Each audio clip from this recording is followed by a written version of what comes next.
तीसरी पातशाही गुरु अमरदास जी कहते हैं, हर का नाम किने विरले जाता, पूरे गुर कै शब्द पछाता, अनदिन भगत करे दिन राती, सहजे ही सुख पावणिया। आप जी कहते हैं, हम बड़े सहज और सरल तरीके के साथ भी इस कलयुग में सुखी रह सकते हैं, जबकि हम मूर्खों की तरह सुख की खोज सारी जिंदगी करते रहते हैं, पर हमें सुख नहीं मिलता। हम सारी जिंदगी दुखी ही रहते हैं। हरि का नाम कोई विरला शिष्य ही जपता है, और वह नाम कोई पूरा गुरु ही हमें प्रदान करता है। पूरा गुरु ही पूरे नाम को पहचानता है, क्योंकि वो भी इसी के साथ अपनी लिव के तारों को जोड़कर रखता है।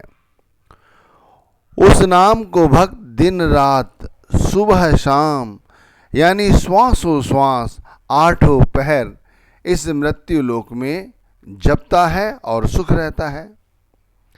ऐसा भगत ही हर समय आनंद पूर्वक प्रसन्न चित्त होकर संसार की माया से दूर रहता है और गुरु द्वारा दिया गया नाम सुमिरता है। उसकी शांति अलौकिक है, उसे किसी भी तरह से भंग नहीं किया जा सकता। वह खुद को पूर्ण रूप से नाम में समाहित होकर अपने अंदर में गुरु के स्वरूप के दर्शन करता है। गुरु अर्जुन देव महाराज जी ने भी इसी तरह समझाया है। आप कह रहे हैं, महिमा साधु संग की सुनह मेरे मीता, महिमा साधु संग की सुनह मेरे मीता, मैल खोए कोट अघ हरे निर्मल भय चीता। आप कहते हैं, पूरे महात्मा की महिमा को समझो। पूरे महात्मा हमें नाम दान देकर और हमसे नाम की कमाई कराकर हमें करोड़ों जन्मों के पापों को धो देते हैं और हमारे मन को पवित्र और निर्मल बना देते हैं। और हम लोग इतने मनमुख हैं कि अपने सतगुरु की बात नहीं मानते, ना ही सत्संग सुनते हैं, ना ही उस पर अमल करते हैं, और ना ही सुमिरन भजन करते हैं। जो बताया जाता है वो हम कतई नहीं करते। संतों महात्माओं ने गुरु की महिमा यहाँ तक बताई है, इसे अच्छी तरह समझो। पारस में और संत में बड़ो अंतरो जान, पारस में और संत में बड़ो अंतरो जान, वह लोहा कंचन करे, वह करे आप समान।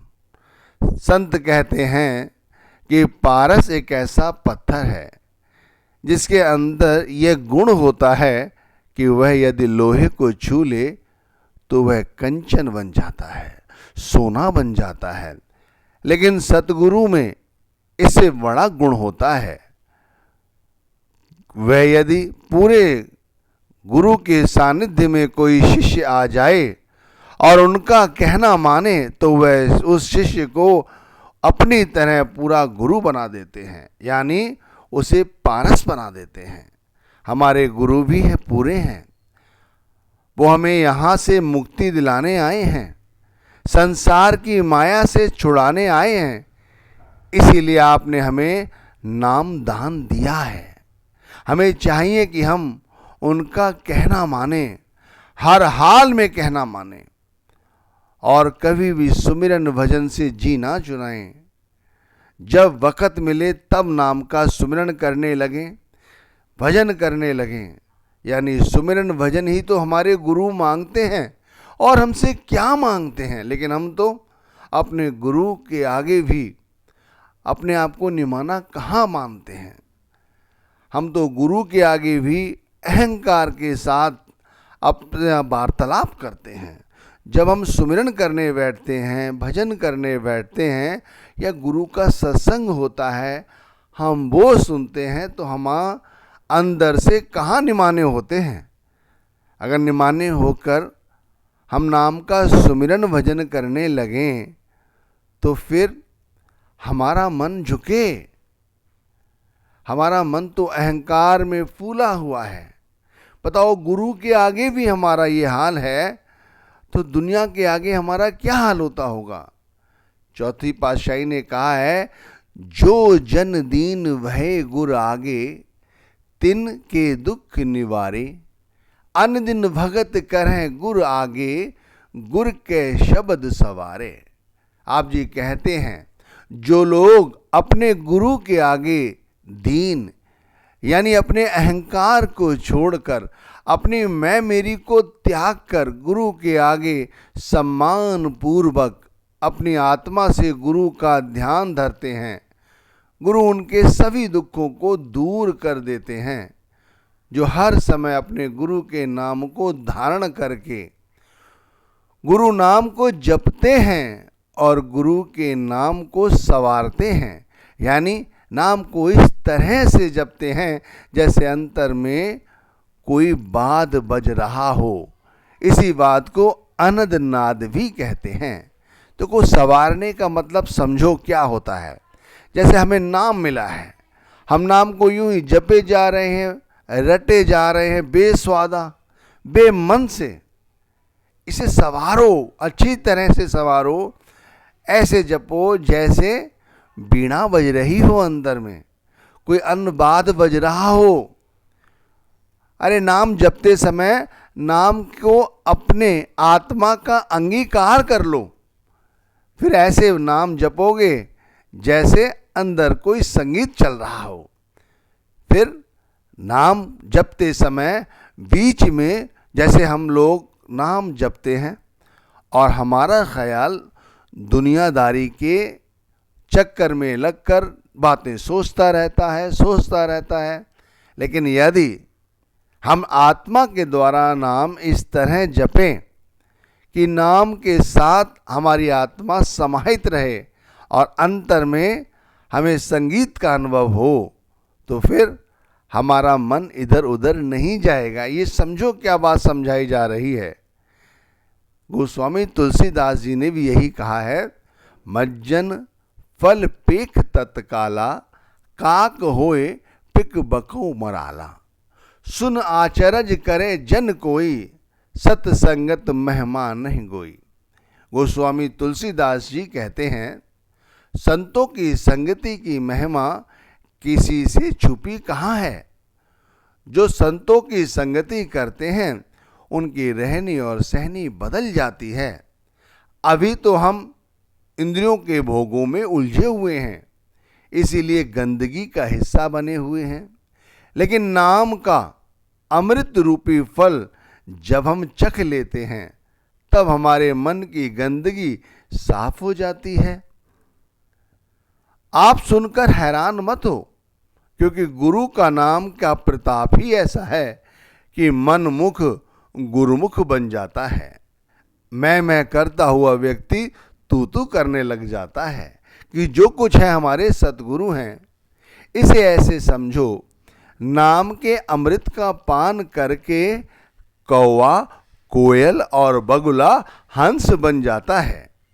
भाई इसीलिए समझाता हूँ कि नाम की बराबरी कोई कर ही नहीं सकता।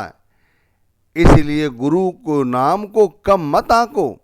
जैसे भी हो दिन रात गुरु का नाम जपो और अपनी सूरत को इससे जोड़ो। मन को समझाओ कि अंत समय इस शरीर की जो दुर्गति होगी वह केवल गुरु के नाम के द्वारा ही संभाली जा सकती है। तीसरी पातशाही ने भी इसी तरह समझाया है, भगता मन आनंद है, सच्चे शब्द रंग राते, अन दिन गुण गावह सद, निर्मल सहजे नाम समाते। आप जी फरमा रहे हैं, परमात्मा का नाम सच्चा है और जो गुरु का प्यारा भगत है वह शब्द या नाम के रंग में रंग जाता है। वह हर समय गुरु की मौज में जीवन जीता है। उसका मन सदा नाम भक्ति करते हुए आनंद पूर्ण जीवन व्यतीत करता है। वह भगत हर समय गुरु के नाम के गुणों को गाता रहता है और नाम में समाहित हो जाता है। यानी उसके अंतर में माया के द्वंद्व नहीं रहते। नाम के सुमिरन भजन से ये सारे द्वंद्व अपने आप खत्म हो जाते हैं। इसे ऐसे समझो, हमारे पास सब कुछ है, फिर भी हमारे मन में आनंद के भाव क्यों नहीं हैं? हम दुखी हैं इस माया के वशीभूत होकर।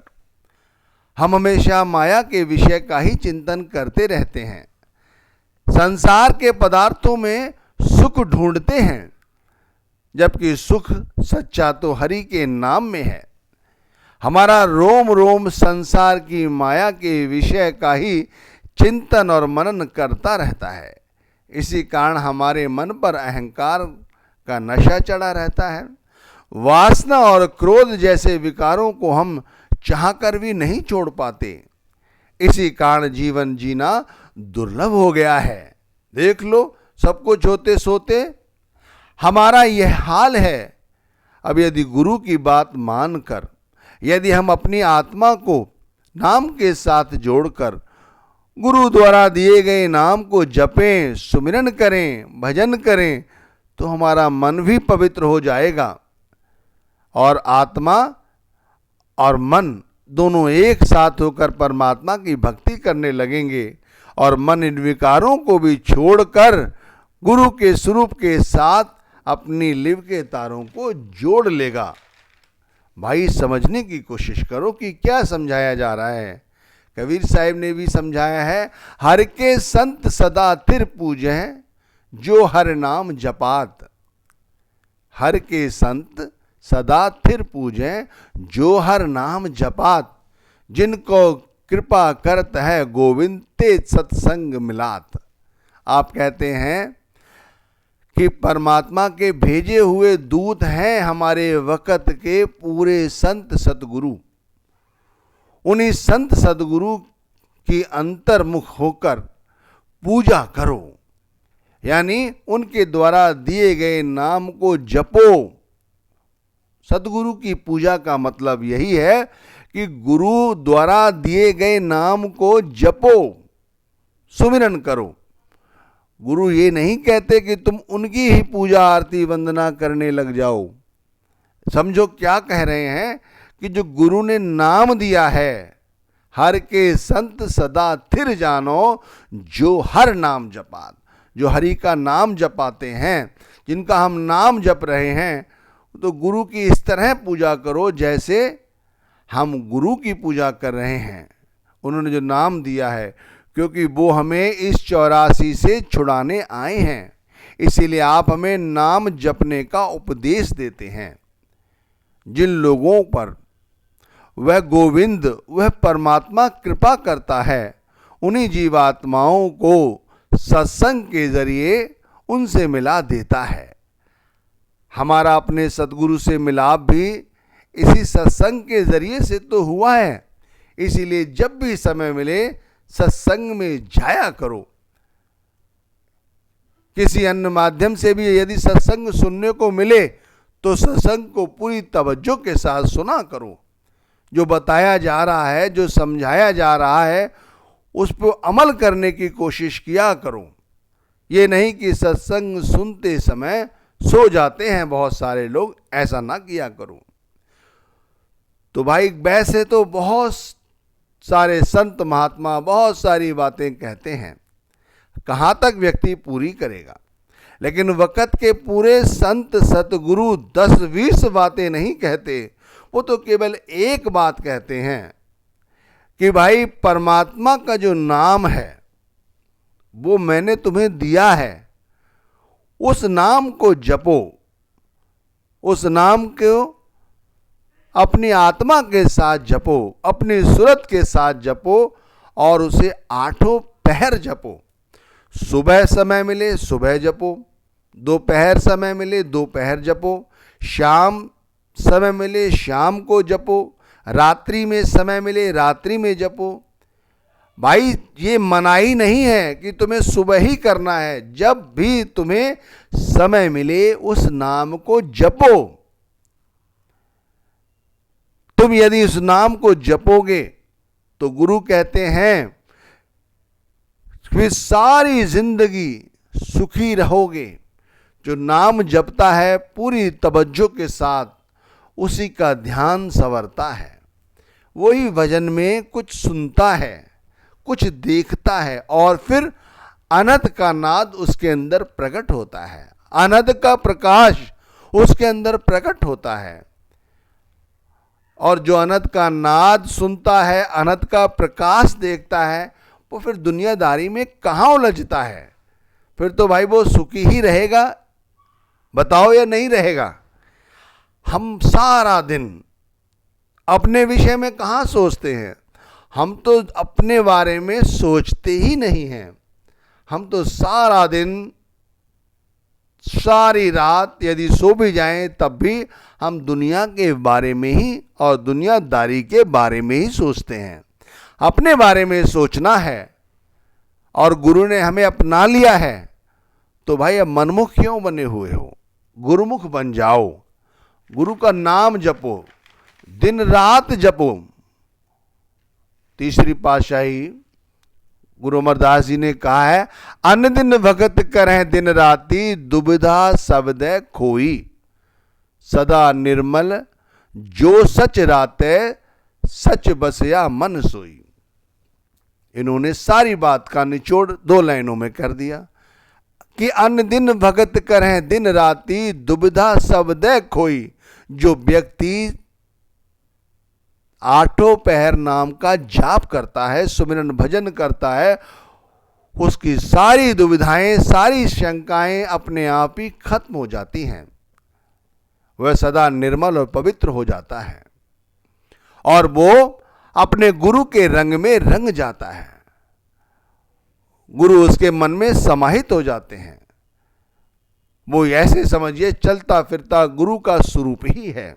इसीलिए कहा है ना कि वो पारस बन जाता है। गुरु के अंदर ये गुण है कि वो उसे पारस बना लेते हैं, और कोई नहीं बना सकता।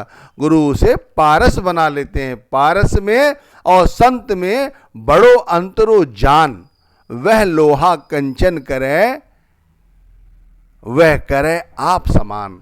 गुरु हमें अपने समान बना लेते हैं। इसलिए भाई इस सारे सत्संग का निचोड़ यही है कि दिन रात 8 पहर गुरु के नाम को सुमरो, जितना है उसे जपो, कोई भी श्वास खाली ना जाने दो। वक़्त का कुछ नहीं पता है कब क्या हो जाए। आप लोग देखते ही हैं, सुनते ही हैं, लोग उठ